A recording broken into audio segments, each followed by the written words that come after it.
week 2 of your strict handstand push-up work. So remember, make sure you've done week 1 first, guys. We went through hand position, head position, and kind of basic strength work through our upper body. So I want to make sure you've got that down before you progress on.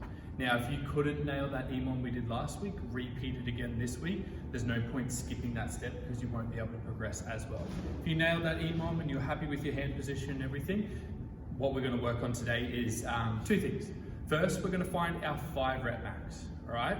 Once we've found our 5 rep max, then what we're going to do is sets of at that same kind of depth or elevated height. All right, to find your 5 rep max, guys, you need to treat this like a squat or a lifting day. So we're going to start at a comfortable level and progress from there. So what I'm going to start with first is 2 ab mats. From there, I'm going to go 1 ab mat to the floor and maybe even deficit. I'm not going to do the full 5 reps quick now, but I'll just show 1 rep on those positions. So I've started with 2 ab mats. I've warmed up my upper body. So say I did 5 reps there. I'm comfortable with that. I'm going to take maybe a 2-minute rest. I'm going to make it a little bit harder for myself now. I'm going to remove that ab mat. Once I have my rest and I'm happy with my upper body's feeling, I'm going to try again.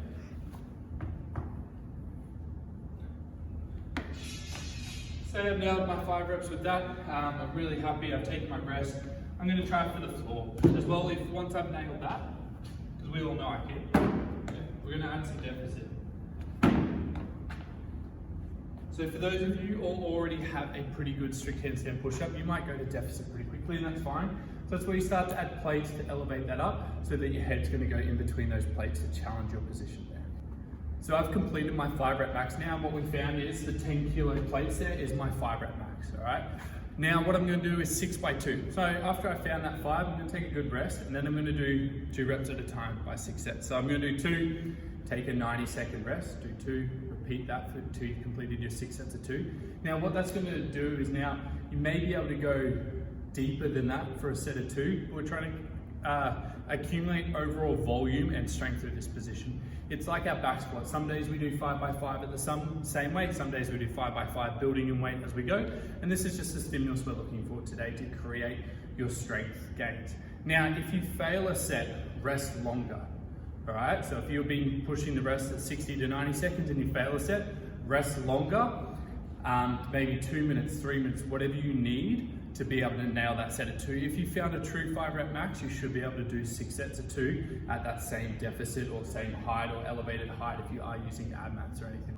Now that you've completed your 5 rep max and your 6 sets of 2, guys, make sure you record what height that was for yourself. Take a photo, write it down, whatever you kind of need to for that. If you weren't able to complete the 6 sets of 2 today, what I'm going to get you to do next week is repeat this same workout. You won't find your 5 rep max again, but you're going to do that 6 by 2. All right, if you did complete everything today, which is obviously the goal, make sure you follow on to week 3's of progressions that's coming next week.